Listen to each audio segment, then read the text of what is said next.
Bien, como hemos podido leer en la unidad número uno, ¿no? Tenemos técnicas y métodos de aprendizaje. Vamos a ver cada una de ellas. Primero, ¿qué es una técnica? Una técnica al inicio nos dice que es un procedimiento o algoritmo. ¿Qué es un algoritmo? Un algoritmo, si han investigado algo, si han leído, sabrán que son pasos lógicos en búsqueda de la resolución de un problema. Y todos ejecutamos en algún momento en nuestro día a día algoritmos. Por ejemplo, algoritmo para cepillarse los dientes, ¿no? Si quieres cocinar, por ejemplo, freír un huevo, algoritmo para freír un huevo, ¿no? Hay pasos lógicos: sacar el sartén, prender la cocina, poner el aceite, comprobar si el aceite está caliente, chancar el huevo, etcétera.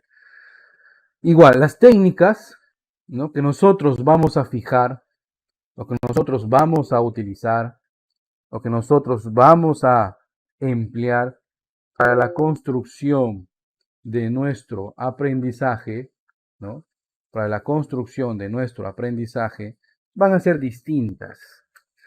El material nos propone las siguientes técnicas. Atentas, atentos.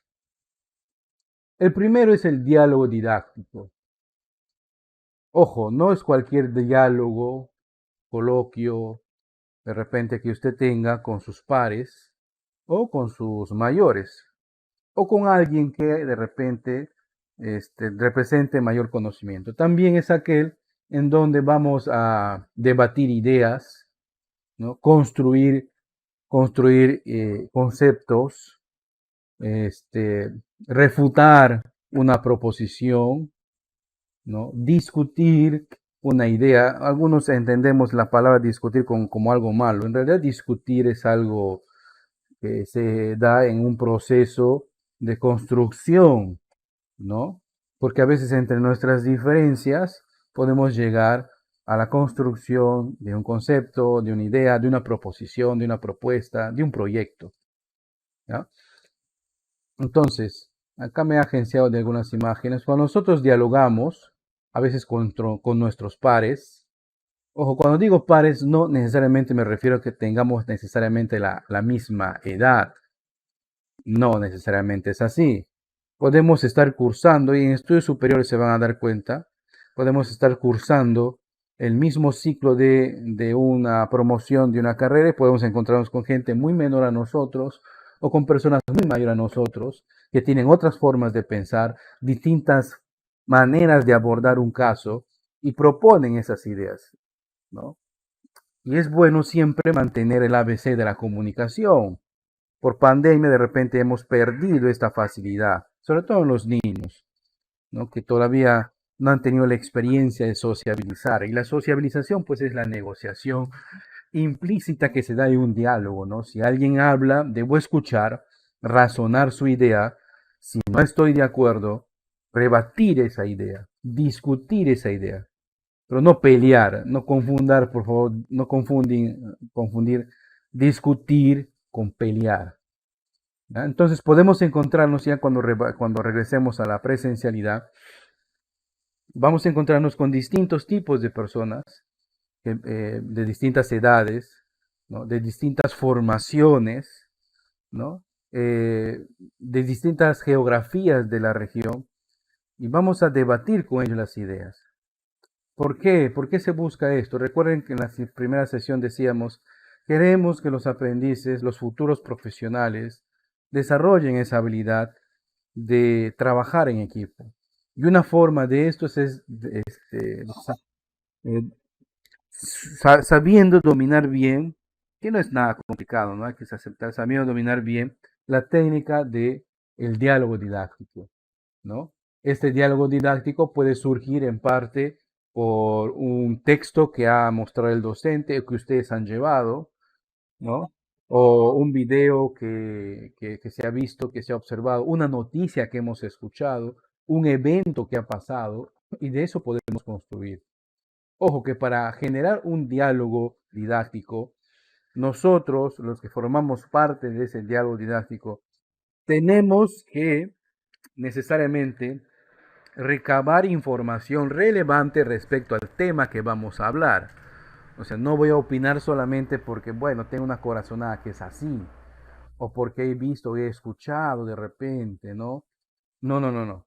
Debemos siempre informarnos, revisar, consultar literatura, o sea, libros, fuentes en la web, ¿no? Páginas, algunos papers que son de investigaciones científicas, y en base a eso, debatir las ideas. No, compañero, mira, ¿no?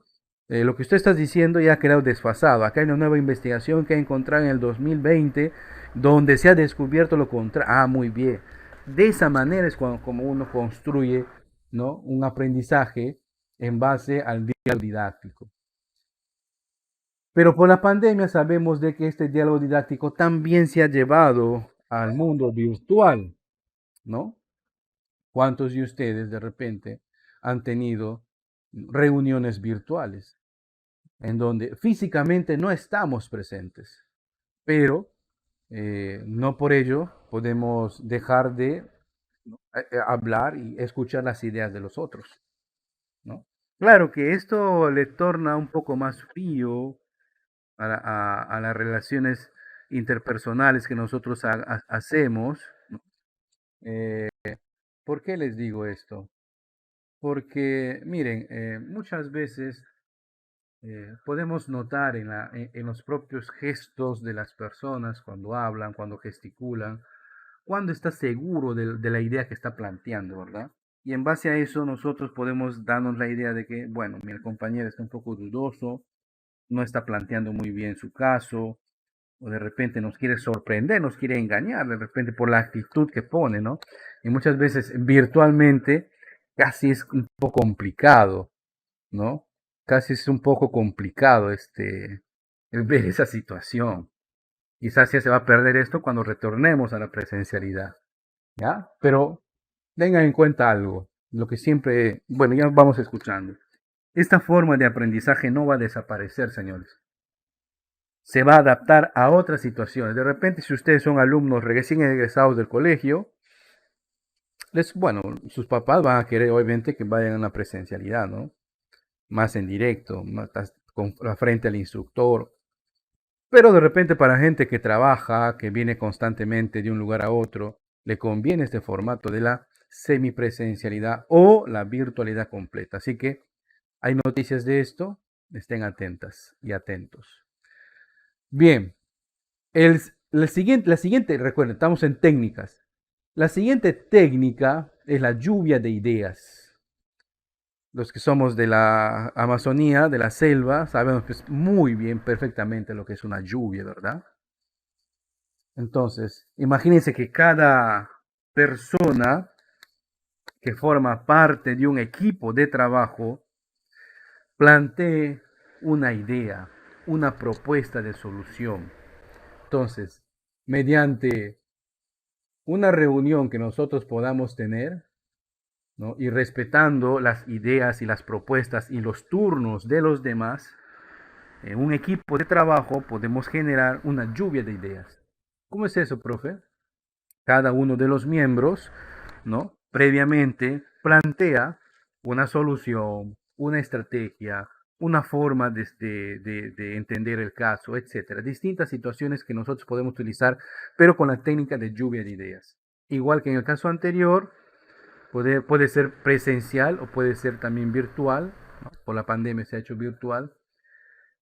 Y más que debatir, más que en el caso anterior era un diálogo donde tú podías rebatir, acá era plantear una solución, ¿sí?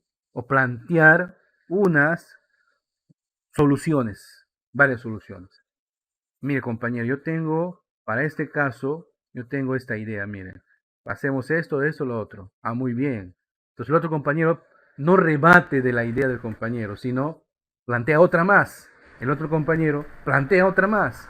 Y entre todos construimos, ¿no? Vemos similitudes, vemos diferencias, y de ahí de repente nace el debate. Algo que tenemos que tener en claro es que no necesariamente cuando vamos a formar equipos de trabajo, ya sea en el centro de formación o ya sea en el centro laboral, No necesariamente vamos a decir, bueno, hoy día vamos a trabajar con lluvia de ideas, nada más, eso es todo. No. Incluso podemos trabajar con muchas técnicas en paralelo, todos con el objetivo de construir, bueno, en nuestro caso, aprendizajes, y en el caso del centro laboral, de hacer más eficiente, más eficaz el proceso de lo que sea que se esté construyendo o el servicio que se esté dando dentro de la empresa. Tengan en cuenta eso. ¿Ya? Entonces ahí tenemos la diferencia. Ya son dos técnicas, ¿no? Técnicas de aprendizaje. No olviden que esas técnicas son pasos lógicos que hay que hacer para poder resolver un problema o proponer la solución a un problema. Luego tenemos los organizadores visuales, ¿no? No podemos negar, ojo, no se puede negar que nuestro cerebro se estimula más y comprende mejor una noticia, una información, un dato, cuando se lo representa por un gráfico. Ejemplo de esto, no sé si ustedes ven, hay periódicos dominicales que siempre estilan presentar resultados de encuestas de opinión, ¿no? Y lo propone en gráficos, gráficos muy fácilmente comprendidos por una persona. ¿Cómo así, profe? Claro, porque a primera impresión ustedes ven un gráfico estadístico y fácilmente se entiende. No necesitas tener un postdoctorado tipo NASA para poder entenderlo. Simplemente se observa el gráfico y ve, ah, muy bien, este es más grande, este es más pequeño. Pero esa información ha salido, alguien lo ha procesado y lo ha representado. Para construir, para la técnica de organizadores visuales, para la técnica, podemos utilizar softwares. Por ejemplo, hay programas, ¿no?, que te crean mapas conceptuales, ¿no? Por ejemplo, acá tenemos la energía, se representa en formas diferentes y cada línea, cada óvalo es una idea, calórica, química, eléctrica, ¿correcto? Pero no entendamos mal, no necesariamente debo tener yo un programa, un dispositivo tecnológico para poder yo organizar muy bien este, un conjunto de contenidos, ¿no? Porque ustedes saben, en este ejemplo la energía es todo un tema en física, ¿no? Pero lo podemos representar fácilmente mediante este gráfico y fácilmente lo puede entender tu hermanito menor, tu mamá, la abuelita, pueden bien, la energía es, muy bien, calórica, es química, es eléctrica, muy bien. Entonces, fácilmente, en lugar de estar planteado en un texto, ¿no? De repente que el texto como que ahuyenta a algunos. Les decía, no es necesario tener al acceso un software, un programa, una computadora, un smart. Acá tenemos un ejemplo donde lo ha hecho a mano, miren, ve.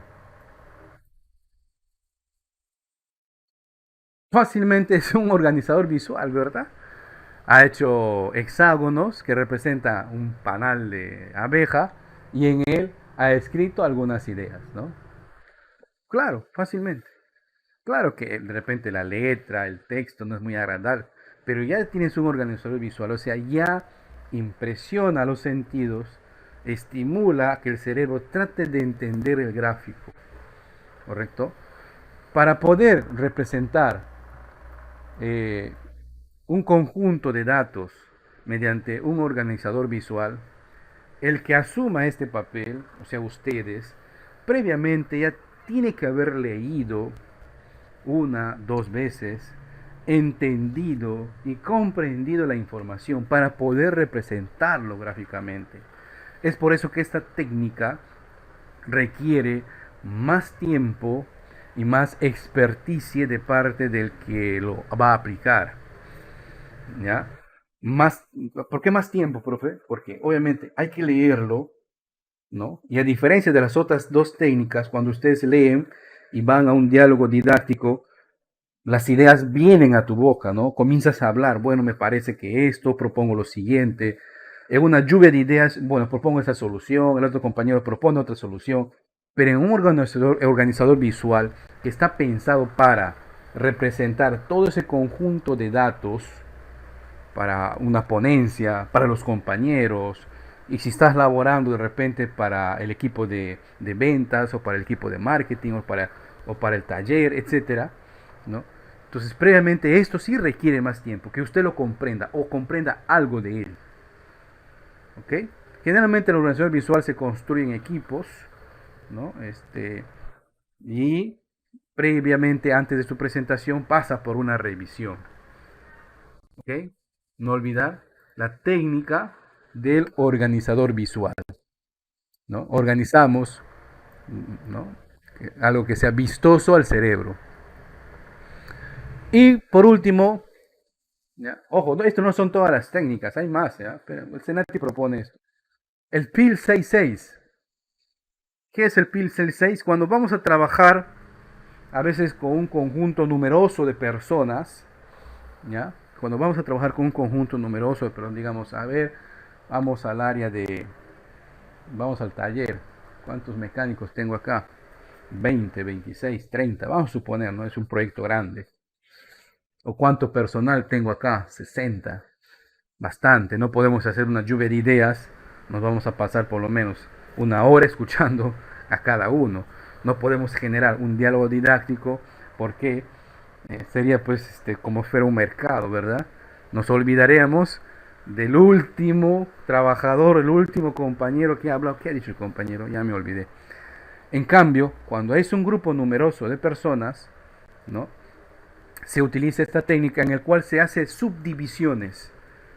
Esas subdivisiones pueden obedecer a otras técnicas además. Voy a dividir por áreas: logística, ventas, caja, o puedo dividir por edades, o puedo dividir por especializaciones, o podemos dividir por afinidad. Esta última, que sea reservada, muchas veces cuando uno dice vamos a formar equipos por afinidad, a ver, entre ustedes nos unamos, muchas veces ahí saltan las diferencias, ¿no? Y podemos generar de repente resentimientos. Ya cuando un compañero queda solo, mire, me he quedado solo, nadie me quiere, pueden decir, ¿no? A veces no es así. Bien, entonces formamos equipos y generalmente se hace una subdivisión de 6, 6, 6, por ahí dice 6, 6, ¿no? En el PIL C6 normalmente se hacen divisiones de 6 miembros y se les da en promedio 6 minutos para proponer una idea, un método, un procedimiento, una solución. Dentro de los 6 miembros de ese equipo podemos aplicar otras subtécnicas, por ejemplo, la que hemos visto hace un momento, menos el organizador visual que llevaría más tiempo, ¿no? O de repente si contamos con más tiempo, también, ¿por qué no?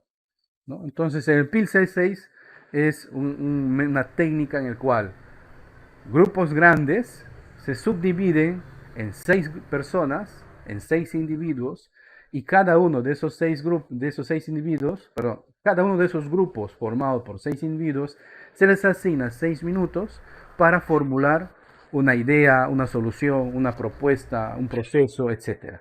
Y luego de esos 6 sale y propone la solución de ese equipo, ¿no? O la propuesta de ese equipo. Y aplicando, por ejemplo, otra técnica, un método que vamos a ver más adelante, podemos ir registrando cada una de esas propuestas. Ojo, he dicho la palabra método, no técnica, ¿ya? Bien, entonces acá tenemos algunas de las técnicas que están propuestas, ¿ya? Algunas de las técnicas que están propuestas para la construcción de nuestros aprendizajes, ¿ya? Algunas de las técnicas, no son todas.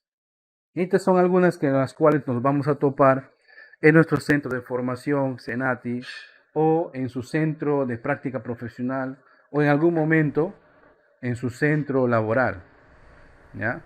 Eh, Porque no todo es monocromático en un centro laboral, por lo menos privado, ¿ya? Siempre hay situaciones en donde hay que trabajar en equipo, ¿ya? Y las empresas, las corporaciones que se mantienen en el tiempo, son aquellas que cultivan y ven esta forma de trabajar en equipo. Se preocupan por eso. Su área de recursos humanos se preocupa por formar equipos de trabajo, ¿no? Y formar en los equipos de trabajo puedan engranar bien entre ellos, ¿no? Y funcionen, ¿no? Funcionen.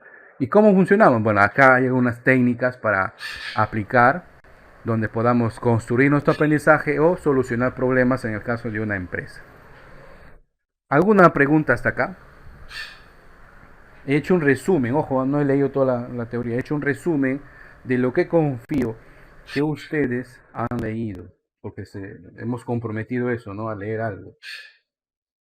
¿Alguna duda, alguna consulta, algún aporte de repente que quieran hacer?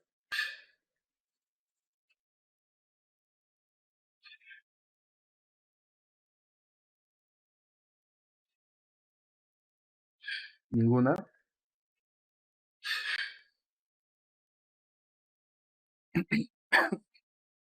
Bien, no confundir técnicas, ¿no? No confundir técnicas con métodos. Hace 2 semanas, por ejemplo, más o menos para entenderlo, una entrevista que le hicieron a Gareca en un programa. Bueno, para los que no conocen, de repente hay un compañero o compañera que acá vive en el lado oscuro de la luna. Gareca, pues, es nuestro entrenador de equipo de fútbol profesional, ¿verdad? Que vamos a jugar el repechaje en junio. Requisito nomás. En una de estas entrevistas, por ejemplo, él comenta, ¿no? O se queja de que a los jugadores en las escuelas de menores no les están enseñando la técnica, dice. No le enseñan la técnica. ¿Qué técnica? Y es que él habla, ¿no? No le enseñan si la pelota viene de un ángulo, cómo tiene que torcer el cuello, tomo otra palabra, cómo tiene que girar el cuerpo, ¿no? Esas son técnicas que tiene que aprender. Ahí está, ¿no? Entonces, ¿y qué dice Gareca? El entrenador invierte tiempo en enseñar a mayores algo que debieron aprender en su formación, ¿no? Entonces, se hace referencia a esa, la técnica deportiva. Acá, la técnica para poder construir nuestros aprendizajes o buscar la solución a problemas cuando ya estamos en un centro laboral, ¿no? Son diálogo didáctico, lluvia de ideas, organizadores visuales y el último PIL 66. Hay más, hay más. Ahora, ¿qué son los métodos? Voy a leer esto sí porque es necesario conocer, ¿ya? El método es el camino orientado para llegar a una meta.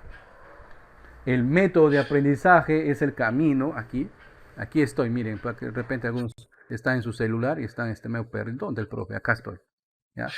El método de aprendizaje es el camino que sigue el estudiante para desarrollar habilidades más o menos generales, aprendiendo contenidos. Un método es una forma de hacer, no confundir con técnica, ¿sí? Yendo al caso del futbolista, ¿no? Para ser el futbolista, bueno, a corta edad estamos en la escuela, en las escuelas de fútbol, ¿verdad? Donde nos enseñan las técnicas. Después de eso voy a pasar a la selección o a equipos o a academias que tengan presencia, digamos, en la división 2 o en la división 3. Es el siguiente paso, el método que estoy siguiendo para poder llegar a ser jugador profesional, ¿no? Estoy en esta escuela 5 años. En esos 5 años me enseñan técnicas para mejorar mis habilidades de futbolista. Pero mi método para poder llegar a ser un gran futbolista profesional es estar 5 años acá, después 5 años en otro equipo de repente, o 2 años en otro equipo. De repente, si tengo los recursos, voy al extranjero para financiarme en una escuela privada. ¿Correcto? Esos son los pasos que está siguiendo ese deportista, que van a ser distintos de repente a otro deportista.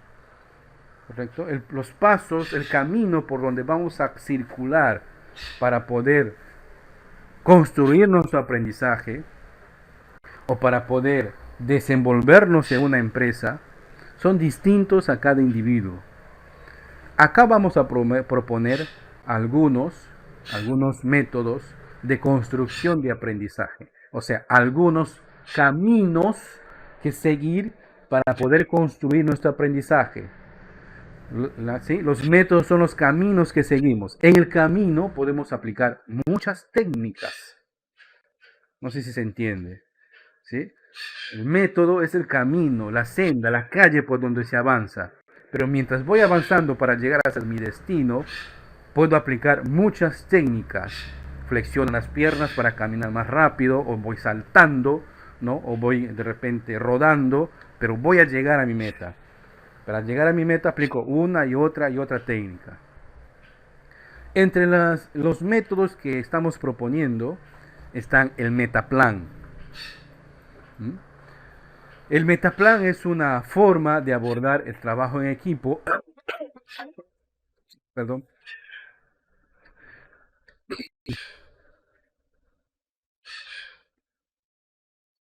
Acá está. Formamos equipos. Para formar equipos, ojo, para formar equipos, de repente podemos buscar algunas estrategias para formar equipos. Ojo, la palabra que estoy hablando, ¿eh? Estrategias. Vamos a formar equipos por áreas, por afinidad, de repente por sexo, o de repente por resultados, etcétera, ¿no? O podemos hacer una estrategia de formar equipos sacando los papelitos, ¿no? Júntanse los que están con la letra A, la letra B, con la letra C. Son estrategias para formar equipos de trabajo. Una vez formados los equipos de trabajo, ¿sí? Para construir el aprendizaje, lo que se hace es tener al alcance la información. Pueden ser estos en copias, puede ser digital, puede ser en video. Y una vez que hemos formado los equipos, vamos a proponer las ideas más relevantes que nosotros hemos podido sacar de esa impresión, de ese papel impreso, o de ese video, o de esa página web. Y al frente del equipo va a haber por lo general una pizarra, va a haber papeles de colores o etiquetas, en donde vamos a escribir palabras claves. ¿Sí? Palabras claves. Esas palabras claves van a girar en torno al caso general, al caso central. Y cada uno de los miembros del equipo va a ir pegando, ¿no? Alrededor de esa pizarra o de esa paleta o ¿no? O de ese papelote sus ideas claves que según él considera relevante. Y en base a eso, un moderador que va a ir avanzando de equipo en equipo va a ir resumiendo o sintetizando o asignar a alguien del equipo que sintetice la información, o de repente el equipo ya habiendo aplicado el metaplan, o sea, pegado en el papelote las ideas o palabras que él considere principales, el equipo puede aplicar la técnica de la lluvia de ideas o la técnica del diálogo didáctico para poder proponer un resumen de toda esa información que ellos han puesto en el metaplan. ¿Sí? Entonces, el metaplan es un camino a seguir para construir el aprendizaje. Aplicando el metaplan podemos aplicar dos o una o tres técnicas. ¿Sí? Diálogo didáctico puede ser uno. Lluvia de ideas puede ser otro. O de repente, si tenemos más tiempo, de todas las ideas que han pegado los compañeros, podemos construir un mapa conceptual, ¿sí? Dependiendo del caso. Bien, metaplan. Siguiente método. Caray, cómo se mueve la pizarra. El método de casos. El método de casos. Acá he hecho una, una diferenciación entre la forma tradicional de ver o de resolver un problema o de abordar un caso y el método de casos. ¿Ya? Acá ven. En la forma tradicional de trabajar, partimos de la deducción. Profe, ¿cómo es eso de deducción? O sea, observamos el todo, ¿no? Observamos el todo. En cambio, en el método de casos, vamos a observar las partes. Vamos a atomizar todo lo más pequeño posible y vamos a tratar de responder o resolver, ¿no? O dar solución a cada una de las pequeñas partes, o sea, a cada uno de los pequeños problemas, y la suma de todos ellos resolverán todo el caso.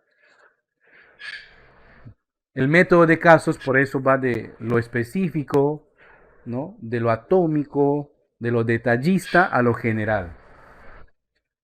El método de casos hace énfasis en el aprendizaje, se orienta a la solución de problemas. Este método generalmente se aplica cuando formamos equipos, ¿no? Y se propone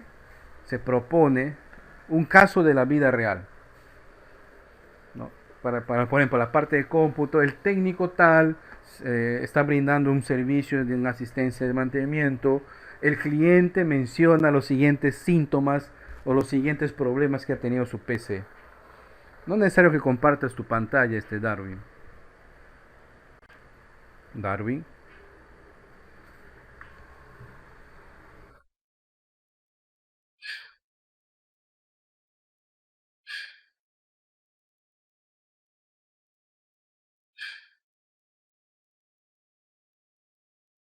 Muy bien.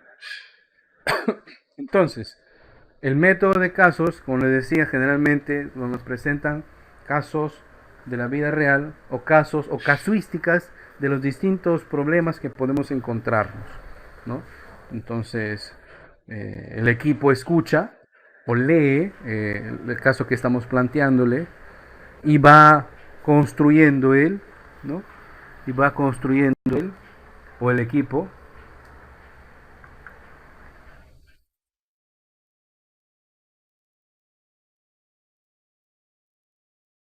va construyendo el equipo, entonces una forma de trabajar. Ay, por favor, evitemos estar compartiendo. Pero lo que ustedes más van a encontrar dentro de la institución es el método de proyectos, ¿no? En el método de proyectos se aplican varias técnicas, ¿no? Entre ellas el diálogo, la lluvia de ideas.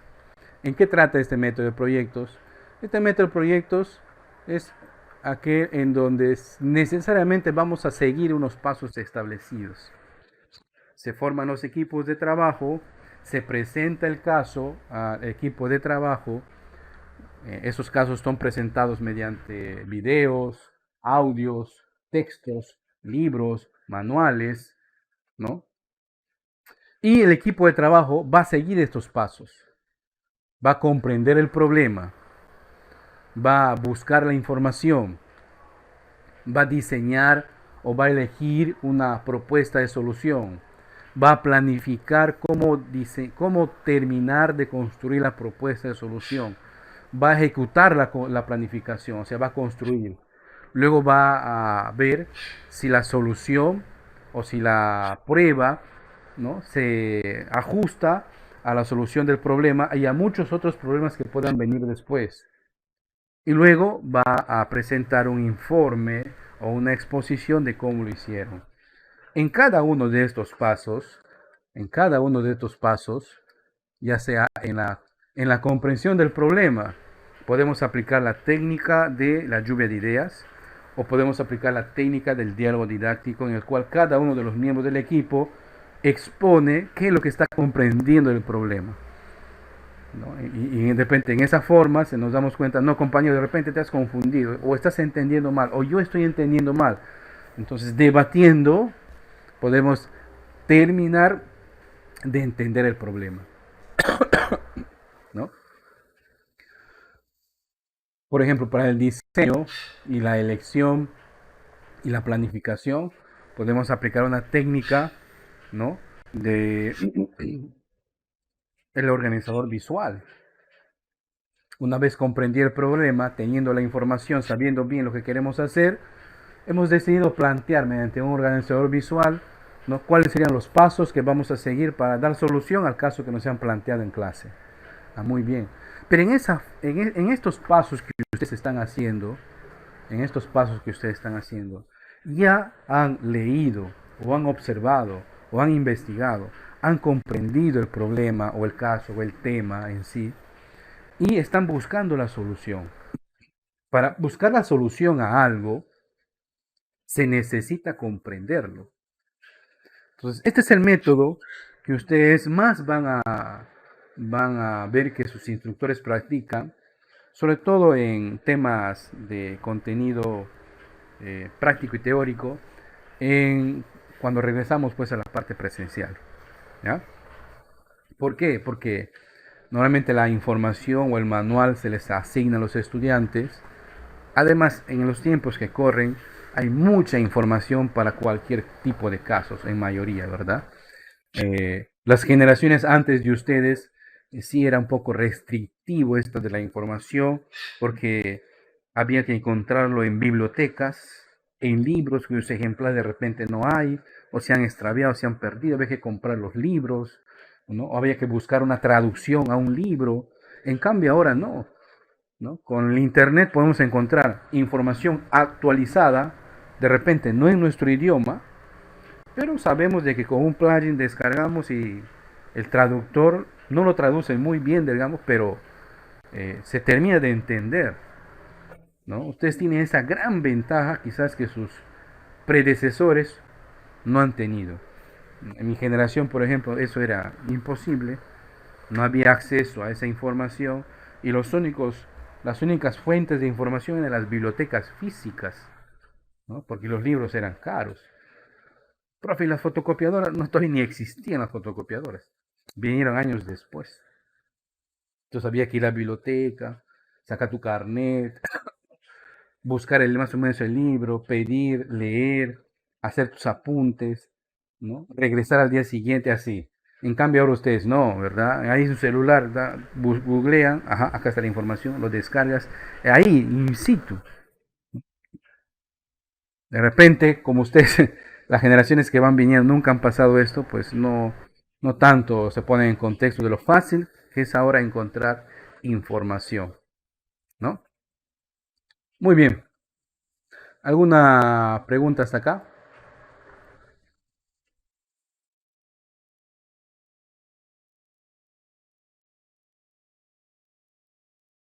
Terminamos con... Caray. Terminamos con la palabra que mencioné hace un momento, ¿no? Estrategia. Entonces, al son de ahora, ya no podemos confundir técnica con método y ahora con estrategia. Vamos a leer. La estrategia es un procedimiento heurístico que permite tomar decisiones en condiciones específicas. Una estrategia de aprendizaje es una forma inteligente de organizar y resolver un problema de aprendizaje.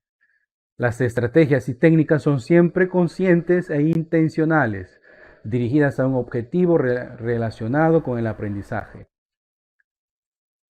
En resumidas cuentas, para aplicar una estrategia siempre debo ver el contexto. Profe, ¿a qué te refieres?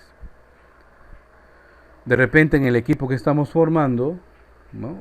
Lleva un grupo, no nos conocemos. Ah, entonces no puedo yo formar equipos por afinidad. No. Entonces aplico otra estrategia. A ver, los nacidos en el año 2000 y tantos. A ver, levante la mano. Muy bien, este será un equipo. De repente, los que son de la zona de Punchana, este es otro equipo. Los que son de la ciudad tal, este es otro equipo. O los que son del área tal, este es otro equipo. O los que son de la especialidad tal, este es otro equipo. Entonces voy adaptando, ¿no? Lo que yo quiero hacer, que en este caso en formar equipos de trabajo, según el contexto en el cual me esté desempeñando, ¿verdad? Entonces, las estrategias son intencionales, se adaptan al contexto. Una estrategia, por ejemplo, para realizar una exposición, si sé que a los que me voy a dirigir no saben nada del tema. Una estrategia sería evitar palabras muy técnicas, utilizar palabras comunes que hagan comprender a mi cliente o a que está escuchando mi ponencia, mi exposición, que hagan entender quizás en parte la idea, lo que yo quiero dar a entender, ¿correcto? O de repente me ha tocado exponer a un equipo altamente especializado, muy bien, entonces la estrategia que voy a aplicar con eso es distinta. Voy a referirme con información resumida en gráficos, en cuadros, ¿no? Y eso lo voy a plasmar y voy a dar los resultados. Es otra forma de abordar, ¿ya? Entonces, viendo desde el punto, no, deportivo, no. Acá tenemos algunos ejemplos. Realizar una ficha temática, una ficha bibliográfica, una lectura e interpretación crítica de imágenes e ilustraciones, síntesis de la información en gráficos personalizados. De repente los dos primeros ya casi no se hace. Eso era, como les decía, para nosotros, para la vieja escuela, ¿no? Los dos últimos sí, porque eh, ustedes son sometidos constantemente a imágenes, ¿no? O sea, a estos estímulos. Podemos aplicarte una estrategia de hacer una crítica presentando una imagen, ¿no? O un gráfico, o un video de una situación X. Perdón. Muy bien. Hasta acá el desarrollo de la primera unidad. Si tienen ustedes alguna duda, algún comentario, les escucho.